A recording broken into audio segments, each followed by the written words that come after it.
by our USI College of Liberal Arts, and thank you to the College of Liberal Arts for allowing us this space to have this event this month.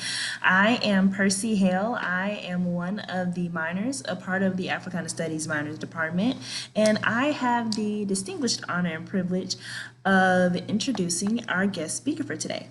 Our guest speaker is Dr. Bamba Ndiaye. Bamba Ndiaye is a Mellon postdoctoral fellow at Cornell University. At Cornell University Society for the Humanities. He earned a PhD in Comparative Humanities at the University of Louisville. His research interests are the intersection of Black Atlantic social movements, critical race theory, Black Atlantic popular cultures, mobility and Pan-Africanism. He is the author of several peer-reviewed publications in leading interdisciplinary journals, including Social Movements and the Challenges of Resources Mobilization in the Digital Era, which you can find in Africa Today, Basmi, Fighting COVID-19 Through Music in Senegal in the African Studies Review, and African American Evangelic Missions and Social Reforms in Congo, in Reflections of Leadership and Institution in Africa. He is currently working on his book manuscript entitled Black Social Movements in the Digital Era. Bamba is the creator and host of the Africanist podcast. Without further ado, I hope you guys will give a warm Zoom round of applause for our speaker, Dr. Bamba Ndiaye. Take it away. Thank you very much, dear Percy, for that generous introduction, and thank you to the Africana Studies lecture series for giving me the honor to present part of my work in your lecture series. So today I will talk about social protests and the rise of what I call Neopan Africanism in the Black Atlantic. So on Monday, July 23rd, 2018, the Senegalese capital city, Dakar, hosted the first popular university for civic engagement, also known as UPEC. And the UPEC was a Pan-African summit of social movements under the auspices of the Yaramar Movement, but also another movement called Project South, which is located in Atlanta, Georgia, Filimbi and Lucha, two other movements in the Congo. And there were also other movements that were involved in this initiative. So in total, 55 social movements from 30 countries in Africa and its diaspora took part in the summit. And the premises of this historic gathering took place 2 years earlier in Gore Island, Senegal, when the Yaramar movement gathered several activists from Congo, Cameroon, Senegal, Madagascar to discuss the state of activism, but to also take a major decision, which was to create a Pan-African network of social movement called Afriki. And then Afriki was officially launched in 2018 during the UPEC summit. Now, the UPEC summit and the formation of Afriki represent a turning point in the history of modern African social activism, and also an important milestone in what I call Neo-Pan-Africanism, which I consider to be the most recent evolutionary phase of Pan-Africanism as a concept and a movement. And I will come back to that in details. So in this talk, I argue that Yaramar and similar insurgent movements in Africa and the diaspora are spearheading the revival of Pan-Africanism, which has entered a new phase in its evolution that I call Neo-Pan-Africanism. And that this Neo-Pan-Africanism is also trying or repositioning Francophone Africa into the discursive analysis of Pan-Africanism, because this region historically has been sidelined in analysis of Pan-Africanism. Now, in this presentation, I will tackle three main points. Number one, I will explore the evolution of Pan-Africanism as an ideology and a movement from the diaspora to Africa and from Africa back to the diaspora. Number two, I will delve into the theoretical or into theorizing the concept of Neopan Africanism by providing a definition, its manifestations, key actors, as well as the difference between this period of Pan-Africanism and other previous periods of the movement and the concept. And then finally, the third and final point of my intervention will delve into the different trends that exist within the Neo-Pan-African movement and how their different approaches to civic engagement and social change might affect the future of Pan-Africanism and Black activism as a whole.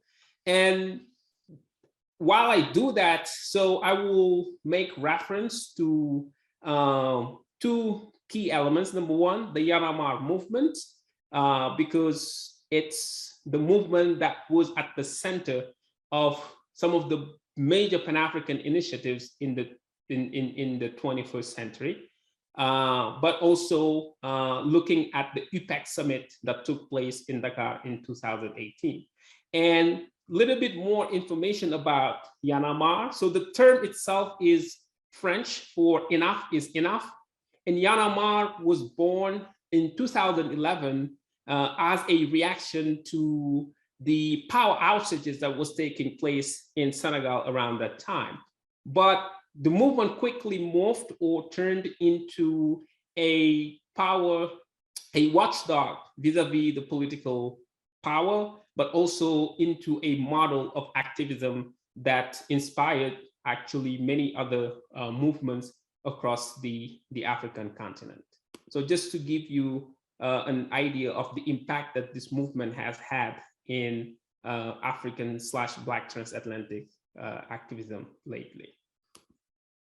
Now, talking about Pan-Africanism, at the outset, it can be said that Pan-Africanism is not an easy concept to define because of its large scope, which touches upon politics, economy, history, but also other forms of cultural expression. And the German historian Immanuel Geis concedes to this point when he argues that it is difficult, perhaps even impossible, to provide a clear and precise definition of Pan-Africanism. However, in the Encyclopedia Africana, which is actually a Pan-African project that Webb Du Bois started, they define Pan-Africanism as the political project calling for the unification of all Africans into a single African state to which those in the African diaspora can return. And similarly, the African Union also defines Pan-Africanism as an ideology and a movement that encouraged the solidarity of Africans worldwide. It is based on the belief that unity is vital to economic, social, and political progress, and aim to unify and uplift people of African descent. And they continue, at its core, Pan-Africanism is a belief that African peoples, both on the continent and the diaspora, share not merely a common history, but also a common destiny. So it is now important to note that since 2013, the African Union expressed the view that Pan-Africanism could be considered both a governmental and grassroots objective. And of course, this happened after having noticed the engagement of youth movements in the 21st century when it comes to Pan-Africanism and its manifestations. And this is also the fact that they recognize the grassroots aspect of Pan-Africanism is certainly an effort to disentangle the elitism that has historically surrounded discursive analysis of Pan-Africanism that tended to marginalize popular engagement with the concept. And then we've seen that since 2011, which correspond to the year when there was an exponential rise of social movements across Africa, Pan-Africanism has experienced a galvanizing effect thanks to the mass action of popular youth movements across the continent. Now, when it comes to the formation of the concept and the movement, so according to many scholars and practitioners of Pan-Africanism, people like George Padmore, for instance, or Emmanuel Guys, the concept of Pan-Africanism traces its origin back to the 18th century. And its emergence coincides with the proliferation of events such as the return of enslaved Africans to their continent of origin in Sierra Leone and Liberia particularly, and also the rise of sub-movements that have modified the course of Black Atlantic history. And then based on the paradigmatic shift that took place between 1776, the year of the American Revolution, and 2011, which is when we saw an exponential rise of social movements on the continent, I identified 5 major periods of Pan-Africanism. The first period is what I call Proto-Pan-Africanism, which starts in 1787. This is the year when Sierra Leone was founded, and ends in 1900, which is the year of the first Pan-African conference in London. The second period is what I call theoretical Pan-Africanism. It starts in 1900 and ends in 45, which is the year of the Manchester Congress. And then the third period of the concept and the movement is what I call pragmatic Pan-Africanism, which starts in 45 and ends in 63. 63 being when the Organization of African Unity was founded. And then functional Pan-Africanism, which starts from 63 to 2011, and then finally what we call Neo-Pan-Africanism, or what I call Neo-Pan-Africanism today, which started in 2011 and is still ongoing. Now, for more details about this periodization, so Proto-Pan-Africanism can be regarded as the first period of the evolution of Pan-Africanism as a concept and a movement. And the term was coined actually by the German historian Emmanuel Guys, who used it to refer to the events that laid the ideological foundation of Pan-Africanism as a movement, such as the colonization of Sierra Leone and Liberia by people of African descent from the Americas and from England.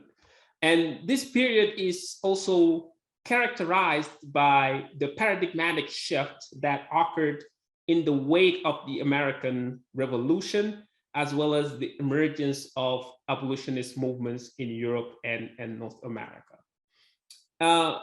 In terms of the second phase, evolutive phase of Pan-Africanism, which is theoretical Pan-Africanism, I call it theoretical given that no major practical action was concretized to quell or to stop the advance of colonization, which was the major paradigm shift that occurred in the wake of the Berlin Conference in 1885.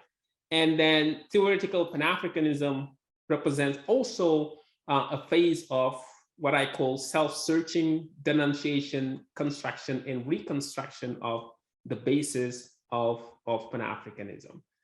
And when it comes to pragmatic Pan-Africanism, it corresponds to the post-Manchester Conference up until 63, given that now all the theorized principles and objectives discussed during the Pan-African Congresses and conferences became praxis in 1945. That's when people start making basically concrete actions, especially towards the liberation of African colonies.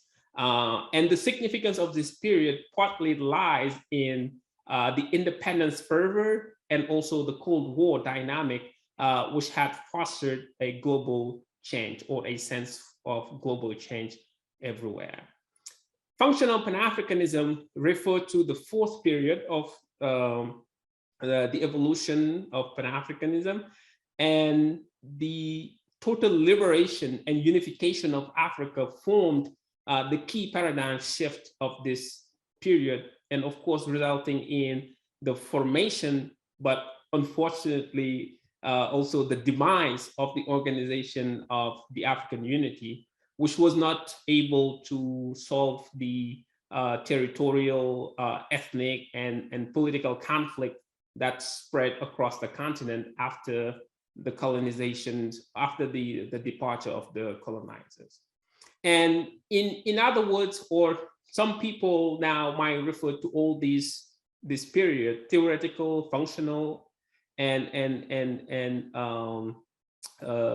pragmatic Pan-Africanism as 20th century Pan-Africanism. But I think breaking it down this way kind of brings more focus on the details and some of the evolutions, as well as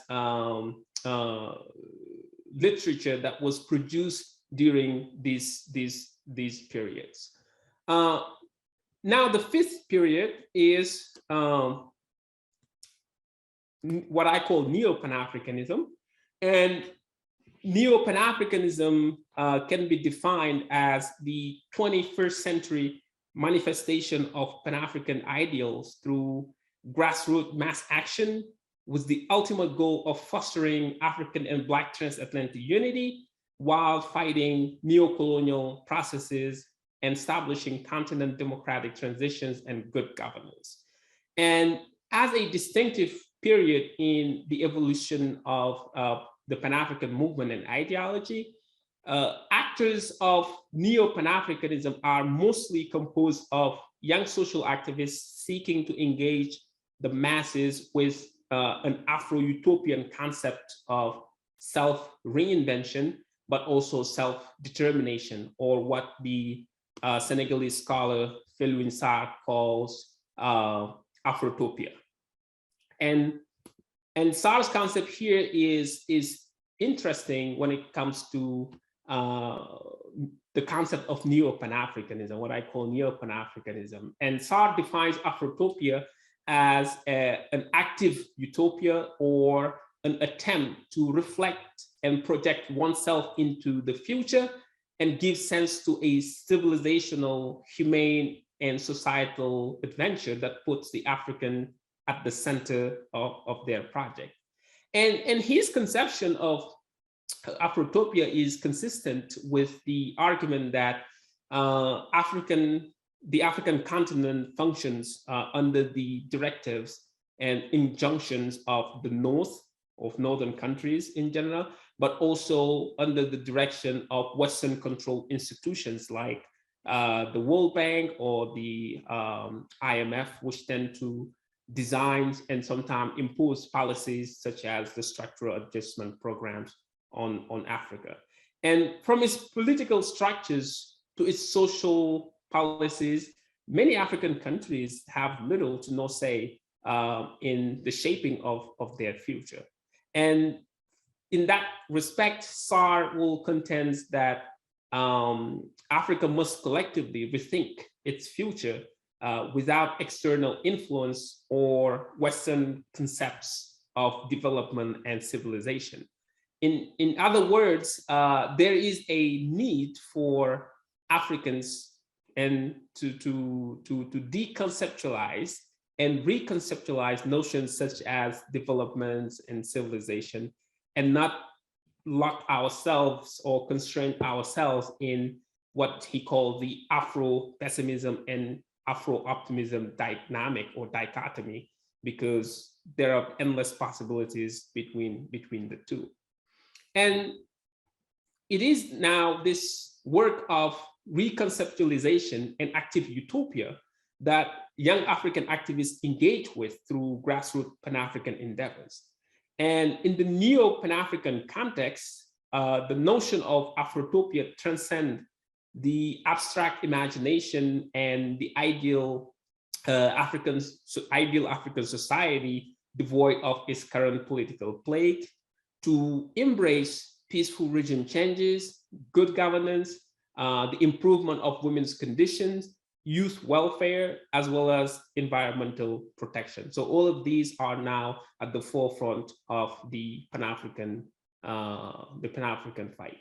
And to achieve these ideals, social activists resort to what I call preemptive activism, or an activism to prevent autocratic excesses, usually manifested in unilateral constitutional changes, such as what happened in the DRC, for instance, or more recently in Guinea, when you have activists who are warning the regime in place that if they try to modify the constitution to facilitate, for instance, third terms or fourth terms, that they will protest, and then they will, act upon that. So that's what I call preemptive activism. So it happens before we see some autocratic excesses.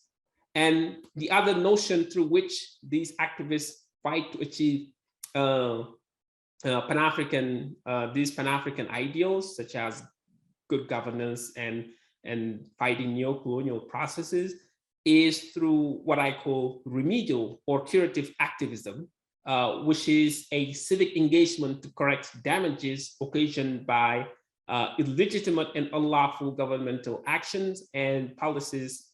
For instance, if you look at the oil, I think of the oil contracts that many Senegalese activists protested against, and thinking that these were not well crafted, it did not benefit the country. So they come after the fact to try to correct those mistakes or excesses that their governments did.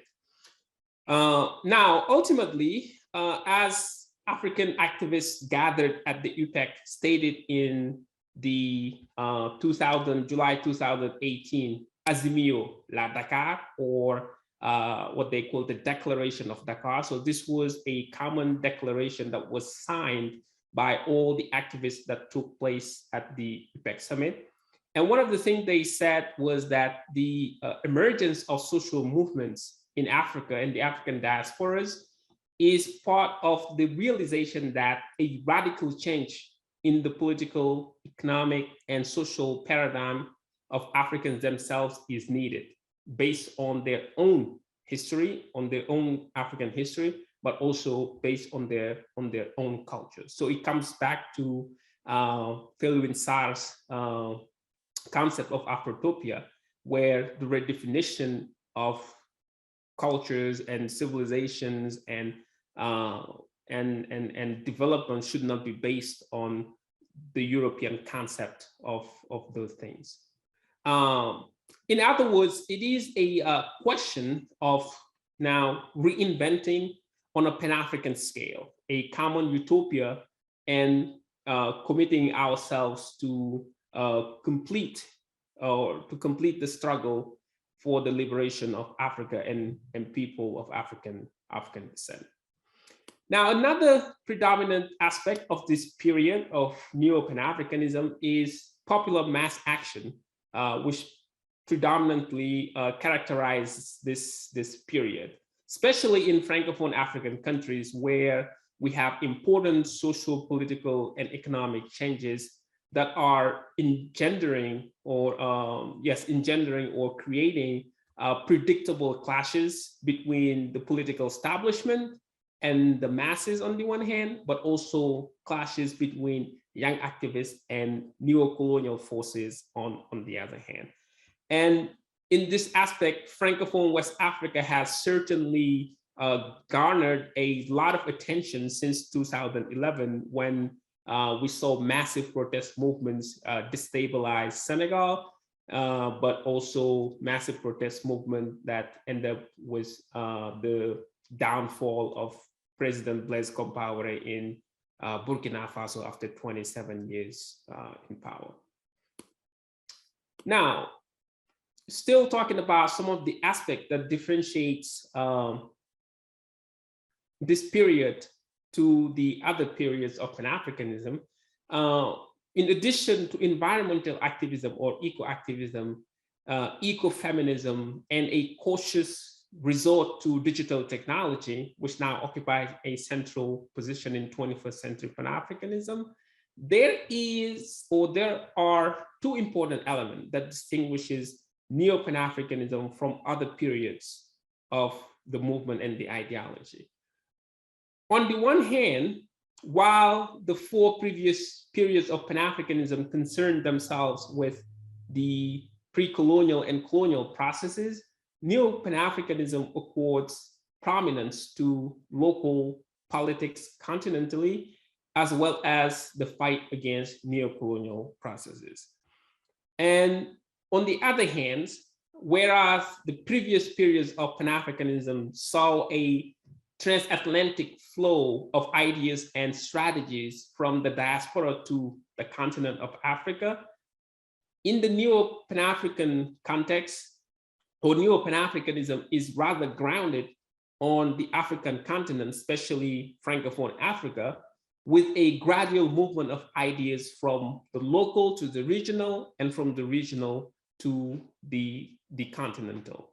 And in the current stage of Neo-Pan-Africanism, the movement of ideas has not fully reached the transatlantic capacity as we saw it, for instance, in the 19th and 20th centuries. However, there are recent events like the African unions, for instance, symbolically making the diaspora the sixth region of the African continent, or the participations of diaspora-focused movements such as Black Lives Matter or Project South in the UPEC Summit. I think those testify to the growing inclusion of the diaspora into the Neo-Pan-African era.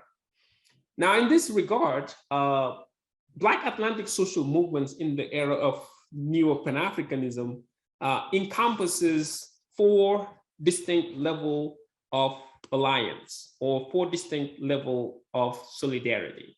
So there is what I call the local level of solidarity or alliance, the regional level, the continental level of alliance or solidarity, and the transatlantic level.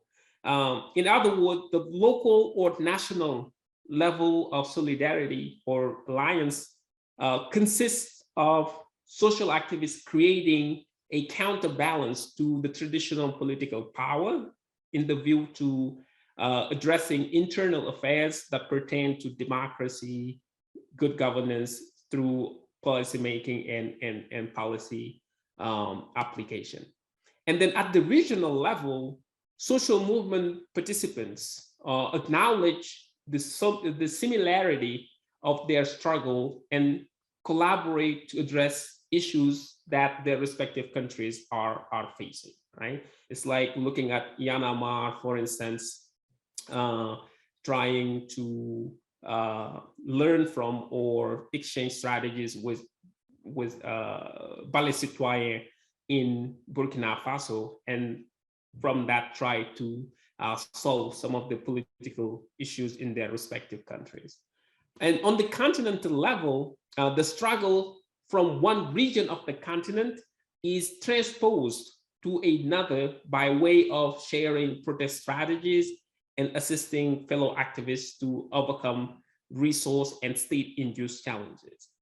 And the transatlantic, or now what I also call the diasporic level of solidarity, concern itself with the collaboration between social movements across the Atlantic.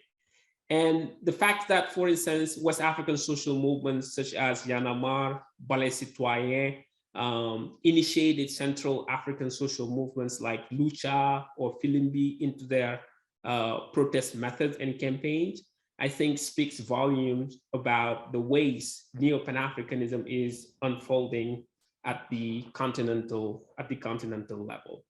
And in the same vein, also Project South, which is a movement located in Atlanta, their involvement in the organization of the first Pan-African Summit of Social Movement in Dakar is a strong statement to diasporic Neo-Pan-Africanism.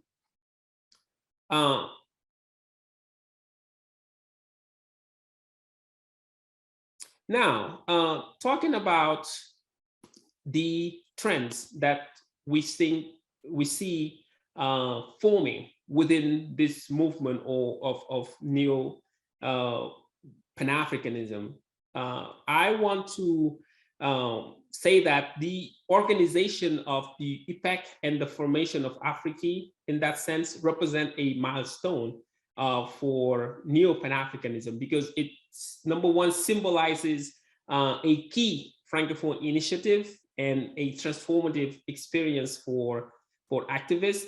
But it also served as the first major transnational platform for youth insurgent movements in contemporary Africa that not only dealt with civic awareness and political change, but also the welfare of social activists. But more importantly, during this UPEC, there were three important trends that was identified when it comes to the way Black social activists want to impact or foster social change. On the one hand, we have what I call the progressists, right? And the progressists are African / also Black activists who believe that social movements should move beyond protest and denunciation to actively participate in the political process. And the progressists also believe that if Black activists want to see profound social political changes in their respective countries, they must run for elective positions, either at the local level or at the national level. And once they get those, elected to those decision-making bodies, then they can help operate the necessary mutations from within. And another thing is that for the progressives, social change does not necessarily occur when switching people within a system, but it is rather an organic process whereby an entire system deemed faulty must be substituted with a new one. And therefore, in order to foster social economic mutation, the progressives want social activists to be part of the elective decision-making bodies. They want them to be in the city halls, they want them to be in the national assemblies, the parliaments, and all those decision-making bodies. And this was during the IPEC, the position of General Balsero. So Balsero is a well-known activist from Cameroon who defended this position during the IPEC and calling for his fellow activists that it was time that they changed strategies and that they couldn't just basically be activists forever. And it is time to move from activism towards politics in order to bring change. And then the second tendency that that emerged during this Pan-African gathering was what I call the gatekeepers. And I call these gatekeepers because they believe that the place of the activists is not the National Assembly, it's not the City Council, it is not the presidential palace, but it's the street with the masses. And this was, for instance, the position of activists like folks from the Ballet Citoyen, who were adamant that it would be better to either move towards what they call the NGOization of social movements, or to stay as a sentinel or a watchdog vis-a-vis the political establishment. And we've seen recently if we look at how social movements are unfolding in places like Senegal, for instance, or even Kenya, every time there is a major national political event that happened and that gives force to social activists, it kind of hyped some of the activists to run for elected positions. It happened with, for instance, Boniface Mwangi, who is a well-known social activist in Kenya, who decided to run for to be elected in the National Assembly. But we also noticed that every time something like this happens, the masses or the public kind of become suspicious of activists who also try to have try to be elected for political positions, because they believe that once these activists become politicians, they also become unprincipled and also corruptible. And lately, there's been a lot of backlash against activists like Mwangi, for instance, who tried to run for elective position. Now, there is the third trend that also emerged during this Pan-African Summit. These are the people that I call the moderates. And this was the position of the Yaramar people, for instance, who think that activists should be able to run for official for office if they wanted to, but still safeguard their integrity and play the role of a watchdog vis-a-vis. So the moderates are trying or try to find or to be the happy medium between the gatekeepers and the gatekeepers and the progressives. But we also seen that recently, for instance, this guy here, Fadel Barro, he is one of the co-founders of the Yaramar movement and who was also the organizers of the UPEC. He just decided he ran for public office this year, actually, although he didn't win. But one of the things that happened was when he decided to run for public office, they told him that he couldn't continue doing his activist work, right? So, which also brings a lot of question about the position of the moderates, right? So these were three of the tendencies that emerged during the UPEC summit. Now, ultimately, we can say, and this will be my conclusion, actually, that the trinary between the progressives, the gatekeepers, and the moderates remain a highlight of the 2018 Pan-African Summit and social movements, and that these trends announce a new direction for social activism on the continent, especially, which is bound to adapt the changing political realities and then the resilience of career politicians who want to monopolize or monopolize power as long as possible. So therefore, I refer to what I refer to social movement morphism becomes a necessity. In other words, Africans/Black activists must be prepared to mutate their movement structures to fit the contextual demands of the social political reality. So in order to succeed in this context, I think they should allow themselves more flexibility. And then again, the establishment of Africa and the Declaration of Dakar, or the Azimio la Dakar, that concluded the Pan-African Summit in Dakar, are also reasons to believe that African and Black Atlantic activists possess the capacity and the will to instigate or instate joint fighting strategies as their Pan-Africanist predecessors did in London, in Manchester, in Lisbon, etc. And it is also that fight that these people like William Du Bois, George Patmore, Kwame Nkrumah started, that they are continuing, and they still inspired by those predecessors. So I will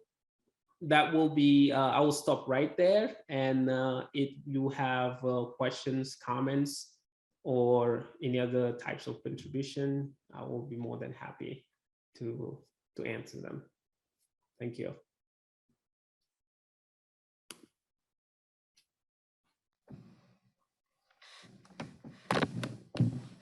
All right, thank you so much, Mr. Bamba, for that very insightful presentation. Like you said, if you want to ask any questions, feel free to drop them in the Q&A section, and I'll be sure to ask them. I have a couple questions myself. So while we're waiting for those questions to pop up in the Q&A, I'll just ask some of mine. So when you were talking about the moderates, the gatekeepers, and the progressives, why do you think that there's such a, I guess, ideology that there can't be both, like especially within the moderates, and the fact that I can't remember the candidate's name, but once he tried to run for office, they were saying you no longer could be a moderate. The way that I kind of learned about it was that you get half your foot in the door by not necessarily joining them, but getting into the spaces where you can speak for people that aren't in those spaces. But you also need to have another foot, you know, on the ground and see what the people are saying that can't get in the same space that you can get into. So why is there such a delineation between people that are in office making these activist changes versus people that are, you know, more grassroots in the streets calling out for change? I mean, the differences are just tactical, if I can call it so. They still all have the same goal, which is trying to impact or trying to foster political change, but they do not see the same way when it comes to how do we achieve those goals. And I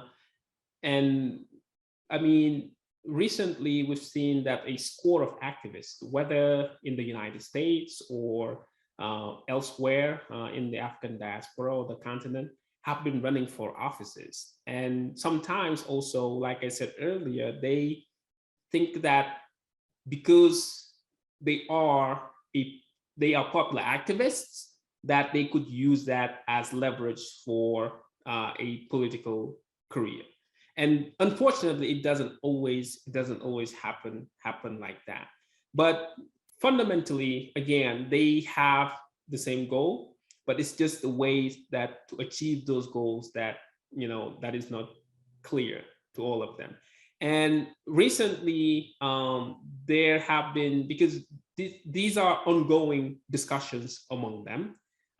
Every 2 years, for instance, they supposed to have another IPEC summit. They had in 2020, they had another one, and they're still discussing how they can find or how they can compromise, right?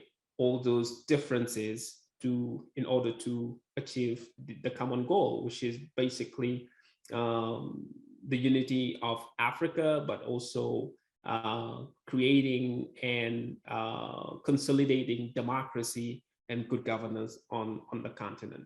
And this is natural that, you know, every time you have a movement as big as that, chances of finding those type of divergences are great. And it was the case in the earlier days of Pan-Africanism, for instance, between the Francophone activists or the Francophone elements of Pan-Africanism and the Anglophone elements of Pan-Africanism. They did not agree to how to lead, for instance, dominated colonies or the colonies in general in Africa to independence. So it's those same divergences that we're still seeing, because these movements, again, are so large and diverse and come from different places with different realities. So that's just a reflection of those differences. Thank you. And another question I had, it's something I noticed that at least kind of with on the American side, because I've done a lot of study within Africana studies, of course, since it's my minor. But one issue I've always noticed that we've had, especially with Black people specifically talking about Africa, is always a sense of not necessarily fairy tale, but it's so much pressure on what we think Africa is, just because we're thinking, you know, Africa, we want to go back to the motherland. in thinking of those things, we don't necessarily see Africa for who she is. We don't see the country, we don't see the people. We're seeing this imaginative or this false reality, this false hope of what we hope, you know, Africa, or at least some place that could be considered our home is. So my question is, how do we go about supporting Pan-Africanism, speaking up for Pan-Africanism, speaking up for it in terms of classrooms, speaking up for it in terms of, you know, being aware of what the issues are within the entire African diaspora, which is difficult, but you can try, without over glorifying or over sensationalizing Africa, but still keeping in the focus what Africa is and what are the needs of the continent or whatever specific place of study that you have. That's a great question. And it was kind of loaded, I'm sorry. no, it's fine. It's a great question. And I think it starts with education, in the sense that not very many people are educated about what the continent of Africa is and what it isn't. And like you said earlier, yes, from time to time, Africa is romanticized, but from time to time also Africa is misrepresented, especially when it comes to mainstream media, to a point that some people might not want to be or want to identify with it, right? But there's also the thought that if Africa becomes this powerful place, that it would be also a place that people of African descent would be claiming and reclaiming, right? But again, for that to happen, there needs to be a voluntary endeavor to know that continent, and not just limit ourselves to what we see on TV, for instance, or what we see on, you know, the movies, because those descriptions are not always 100% accurate. And it also happens the other way, you know, where people from Africa do not understand very well the experience of people of African descent. So there needs to be a constant communication between people on the continent, from the continent, and people of African descent.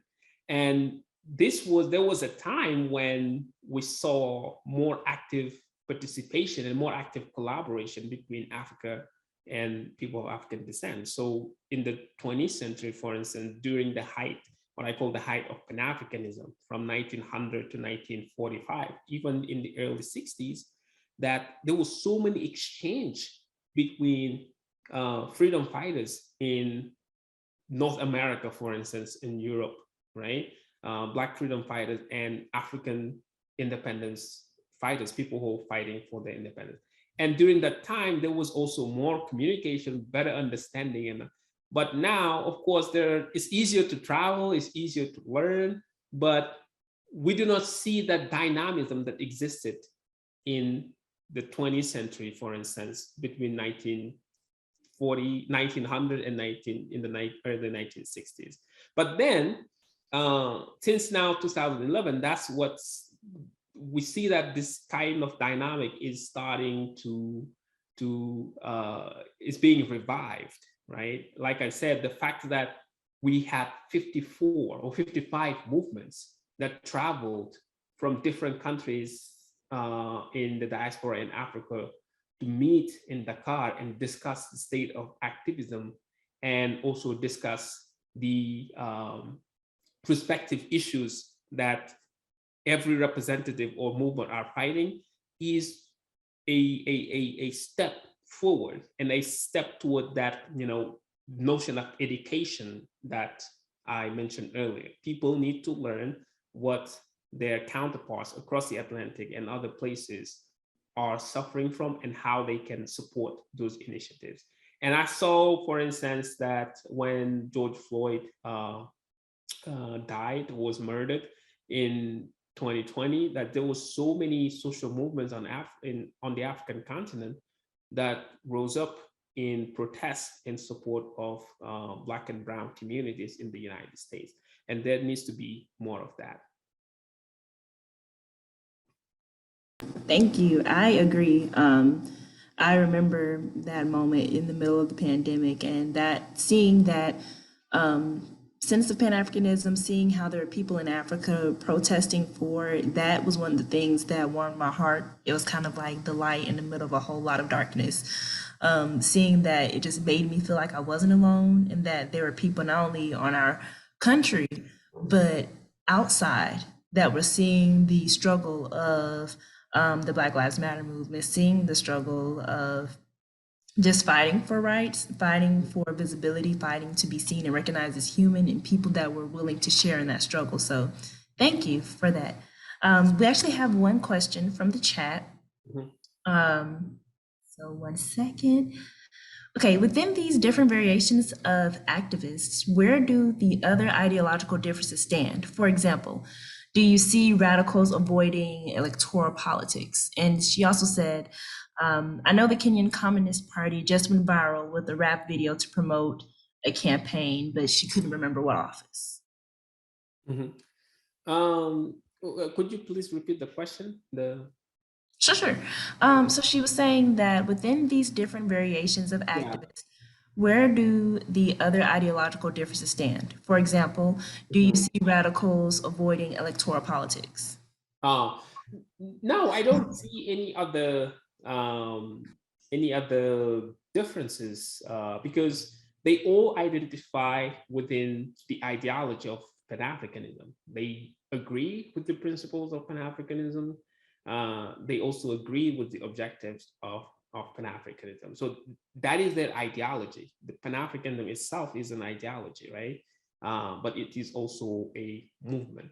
Now, within that ideology, of course, you have different currents, right? You have the, like I said earlier, the gatekeepers and stuff, but fundamentally, they agree on the doctrine of Pan-Africanism. They agree that their actions should be informed by the notion of and the ideology of Pan-Africanism. So there isn't, as far as I know, any other ideological differences. Just the ways and means to achieve the objectives of the movement. All right, thank you. We also have another question that someone wanted. She wanted to know, she was wondering if you could talk more about the concept of Afrotopia and how it might be applied practically. What might that look like in practice? This idea of approaching African issues from a unique Pan-African perspective versus more Euro-centered approaches. Yes, but the notion of Afrotopia is developed by Senegalese scholar Philwin Sarr, and what he is calling for is a different way of conceptualizing the notion of civilizations or the notion of development. So people or African countries especially do not have to follow what Europeans think, or the global north, Americans and all of the global north in general think that development should look like. They should not be defined, or they should not define themselves based on the criterias that the global north and global Western control institutions like IMF and the World Bank have set as the measurements of economic success. So it's also saying that these notions of Afro-pessimism and Afro-optimism should not be a focal point, because Africa should just think of its own organic development, right? Just like other places have done so, like Korea or China, without following these metrics that are set by these institutions, or the definition of development by the global north. It's, for instance, saying that, oh, poverty is measured by how many dollars somebody has, all right?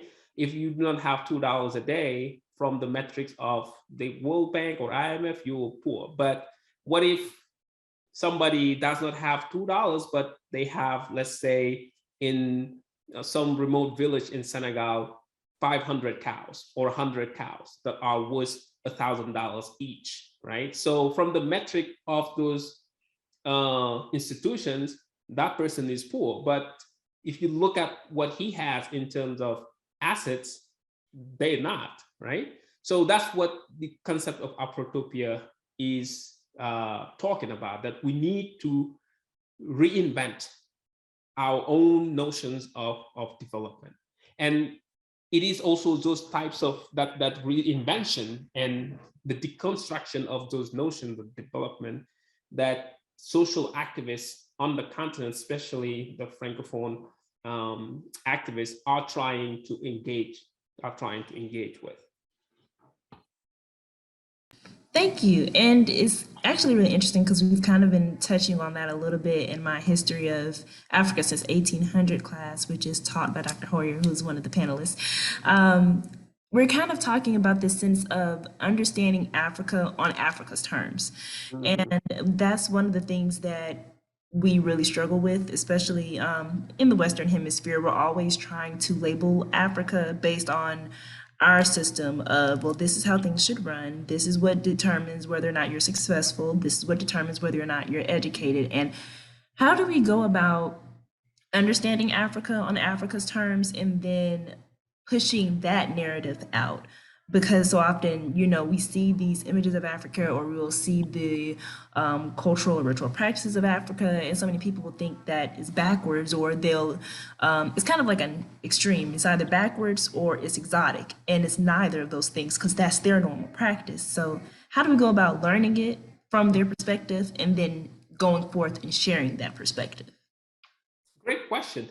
I think the only way is interacting more with African Africans on the continent, but also outside the continent. I mean, I'm used to saying that traveling is the best school you can attend. Traveling more on the continent, learning African languages. That's also another issue, because one of the best way to understand people is through their own languages, right? African languages are marginalized or neglected in Western education, whereas African folks are studying all these multiple languages, and of course that was also the product of colonization. But that's a way to engage with the people, to engage with their cultures and values and norms and all of that stuff. So getting to know them from their own perspective by going and meeting them in their, their milieu, but also learning them and learning this history from the perspective of themselves. Because, well, there are a lot of people who write about African history, but I think nobody knows African history better than Africans themselves, right? So teaching African authors more in schools, right? Citing African authors more, for instance, when it comes to people publishing in journals and stuff. So I think those are few ways that people can learn Africa, understand Africa, and also understand the African perspective. Thank you. Well, for me, that was all of the questions that I had. If anyone has any other final questions they want to have, panelists or people that are in the audience that you want to put in the chat, please feel free to do so. I'll give you guys a couple more seconds just to kind of type in some quick questions, and panelists, if you guys have anything you guys want to add. Oh, goodness, there were questions in the Q&A. Okay, so can you speak a little more about the idea of the sixth regime of Africa? Also, how that might relate to decolonization and land repatriation in the diaspora? The idea of? Sorry, the idea of the sixth region of Africa and how that might relate to decolonization and land repatriation in the diaspora. Yeah, the sixth region is what is considered to be, is the diaspora. People of African descent are now considered by the African Union to be the sixth region of the continent. And one of the ways they been trying to materialize that is, of course, encouraging people of the African diaspora or people of African descent to visit and embrace the continent more physically, but also emotionally. Countries like Ghana, for instance, have facilitated land ownership for the people of African descent, right? To make it easy for them to come there, buy land, invest, right, in the country and stuff like that. And the African Union also made sure that the diaspora has representatives in the African Parliament, where they can bring demands to the African Union. And I think that's a way to give representation, but it is also ground for more concrete action, just like what we see in Ghana. And there are legislations, other places that are trying to push for things like that. If people from the diaspora could come and invest in Africa, and God knows that there are so many opportunities on the African continent, so many economic opportunities, so many resources that they could benefit from, right? And what would be more beautiful than people from the African diaspora come invest in Africa and make it their home away from home for real, because at the end of the day, they're still integral part of Africa. Thank you, thank you. Another person asked, can you speak on the role of popular cultural productions, literature, art, music, etc., in more recent Pan-Africanist movements, since holding government office is a more fraught path to social change? Great question. One of the things that happened during the IPEC summit, and I had the chance to be there, was all the activists that gathered there, they wrote an anthem, which was beautiful, because there were so many artists, musicians who were part of the summit. But also, many of these social movements, for instance, were started by artists. When you talk about Yaramar, for instance, was co-founded by two hip hop artists, Chat and Khalifa. When you talk about Ballet Citoyen, which means the citizen's broom, in Burkina Faso, was started by, or co-founded by artists, which means that music, especially, plays an important role in the mass mobilization and mass action of these social movements, right?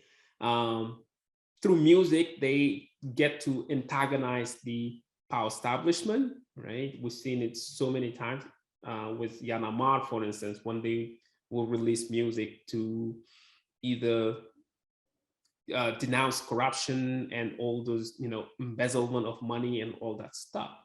But also using music, concert tours, for instance, to get people to vote and make the change using the ballot, right? So we've seen those initiatives taking place all over the continent. And just again to say that popular cultures, whether it's music, whether it's slam poetry, for instance, whether it's graffiti, they have weaponized, these activists have weaponized those tools to use them in their fight against the power establishment. And one of the other tools that also they have used, like I mentioned earlier, is digital technology, right? Platforms like Facebook, Twitter, WhatsApp, Power Talk, although they do not have the same impact that many people, or the same power that many people confer to them, they resort to those means in order to vehicle, in order to transmit their messages. So again, digital culture, popular cultures represent an important aspect of these social movements. It's actually really funny that you mentioned music being one of the popular things. During my sophomore year, I took a course called the Politics of Hip Hop. Mhm. And during that course, we talked about different artists like Public Enemy and just kind of took the time to dissect the songs. And it was really interesting to see how music from like late 80s all the way through the 90s and even now a lot of that hip hop had underlying messages that you had to listen to and some of them were even overt because I remember listening to a lot of them as a kid and thinking oh that tune was nice but as I grew and aged and learned more about it there was so much pushing charging Mhm. challenging of the government, charging people to get out and vote, get out and make a difference, get out and change. So it's interesting that music, it seems like on a, fairly level playing field, happens to be one of those Mhm. catalyst agents of the Pan-African movement. That's correct. That's true. Yeah. So the final question that I have in Mhm. the Q&A is what kind of major actionable policy initiatives do you expect to see out of the next conference? Well, that's a good question because the thing is, those conferences are most of the time informed by the current political or socio-economic aspects of what's going on in Africa and the diaspora.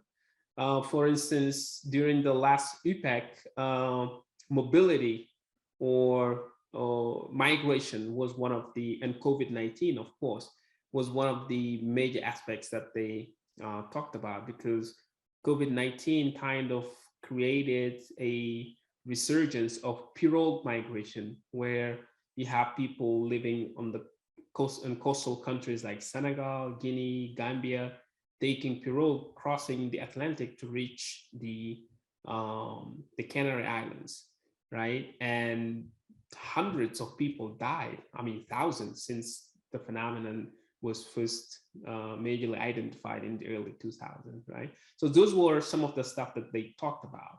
In the 2018 IPEC summit, they talked about mostly the state of activism, but also the unilateral constitutional changes that was taking place, mostly on the continent of Africa.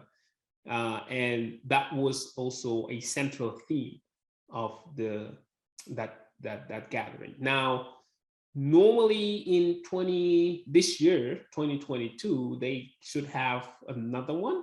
But so far, I don't know what the discussions will revolve around. But again, usually it's informed by the most prominent political, socioeconomic aspect that happens on the continent and the diaspora in general. And I can't wait to see actually the theme of this year if they're gonna have that the IPEC. Well, thank you so much, Mr. Bamba, sorry, for coming to speak to us. Thank you guys. Thank you for letting me host and facilitate. It's been a true pleasure. I will give it over to you, Dr. Hoyer, if you have any final comments or anything that you want to add. All Thank you, right. Percy. Thank Yes. you. First, I'd like to say thank you to Dr. Ndiaye for coming. This was wonderful. It's really informative, and it definitely connects well with what we've been talking about in my class. So that's exciting. And a huge thank you to Percy as well. You both. It was a very enjoyable talk, so I really appreciate it. So thank you. Thank you very much, everyone. Thank you, Percy. Thank you, Casey. It was a pleasure speaking with you all. Thanks. You're welcome back anytime, Bamba. Thank you. I have a good one. You too. Take care. Thank you.